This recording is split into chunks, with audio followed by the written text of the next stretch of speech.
500 కోట్లకి బాలీవుడ్‌కి అమ్ముడిపోయారట జూనియర్ ఎన్టీఆర్. విషయం తెలిసి టాలీవుడ్ అంతా షాక్‌లో ఉంది. జూనియర్ ఎన్టీఆర్ ప్రస్తుతం బాలీవుడ్‌లో 'వార్ 2' తీస్తున్నటువంటి సంగతి తెలిసిందే. హృతిక్ రోషన్‌తో ఆయన సినిమా చేస్తున్నారు. ఆయన విలన్‌గా కనిపించబోతున్నారన్నట్టు ఓ టాక్ కూడా వినిపిస్తోంది. ఏది ఏవైనా అభిమానులు కూడా వీటికి సంబంధించిన విషయం తెలిసి ఒక్కసారిగా షాక్‌లో ఉన్నారట. తెలుగుదేశం పార్టీకి సంబంధించిన విషయాలు ఓ పక్క, రాజకీయంగా మరి రావాలని మరో పక్క ప్రెషర్ పెడుతూ ఉంటే, సినిమాకి సంబంధించిన విషయాల్లోనే తను ఫుల్ బిజీగా ఉంటే మరో పక్క బాలీవుడ్ వచ్చి ఇబ్బంది పడుతోంది. ఎన్టీఆర్ 'దేవర' సినిమాకి సంబంధించి అప్డేట్స్ కోసం ఎదురు చూస్తుంటే, ఈలోపు ఆయనకి కాస్త బ్రేక్ దొరకడంతో బాలీవుడ్ వైపు వెళ్లారట. అయితే 500 కోట్ల భారీ ప్రాజెక్ట్‌ని ఎన్టీఆర్‌తో సైన్ చేయిస్తున్నట్టుగా తెలుస్తోంది. అయాన్ ముఖర్జీ ఇప్పుడు మన బాలీవుడ్‌లోనే బిగ్గెస్ట్ మరి డైరెక్టర్ అండ్ ప్రొడ్యూసర్. ఇప్పుడు ఎన్టీఆర్‌కి 500 కోట్ల భారీ డీల్ ఇచ్చినట్టుగా తెలుస్తోంది.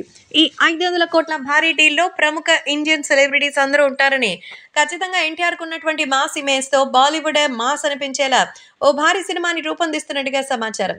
ప్రస్తుతం ఈ సినిమాకి సంబంధించిన విషయాలంతా కూడా ఎంతగానో సంచలనంగా మారుతోంది. అలాగే అభిమానులు కూడా అసలు వేరే లెవెల్ అని. నందమూరి జూనియర్ ఎన్టీఆర్ ఈ సినిమాతో అయితే మరి ఖచ్చితంగా నేషనల్ నుంచి ఇంటర్నేషనల్ ఫేమస్ అయిపోతారని తెలుస్తోంది. అసలే గ్లోబల్ స్టార్ మన ఎన్టీఆర్. కాబట్టి ఇప్పుడు ఈ హిందీ సినిమా దెబ్బకి మరో రేంజ్ వెళ్ళిపోతారు. అయినా రెమ్యునరేషన్ 500 కోట్లేంటి భయ్యా, 2 సినిమాలు 'బాహుబలి' తీసేయొచ్చు అంటూ మన టాలీవుడ్ జనాలు, డైరెక్టర్స్ నివ్వెరపోతున్నారు. మరి ఇంత రెమ్యునరేషన్ తీసుకున్న తర్వాత మన జూనియర్ ఎన్టీఆర్‌కే వేరే రేంజ్‌లో అయితే చెప్తున్నారు. కాబట్టి ఇప్పుడు సోషల్ మీడియాలో సైతం ఈ విషయం ఒక్కసారిగా సంచలనంగా మారుతోంది.